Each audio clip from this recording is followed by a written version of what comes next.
حذاري اخي المواطن، تشري التمر هذا العام، لا ورقله لا بسكره لا. ها هو الماء، هذا الماء اللي نسقوا به، الماء حلو.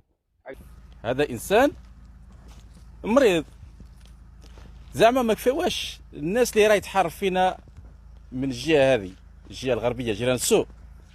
زاد هو قال لك يعني للجماعه ما تشروش التمر، لا من ورقله ولا من تقورت ولا من الواد ولا من بسكره، ما تشروش التمر. انا كون جيت من السلطات نحكموا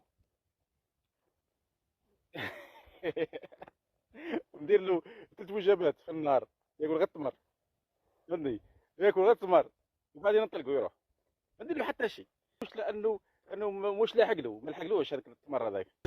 ما تلقاش واش تقول، ما تلقاش واش تقول، قول له ربي يهديك واروح عندنا نعطوك التمر، كي ما قدرتش تشريه اروح نعطوه لك.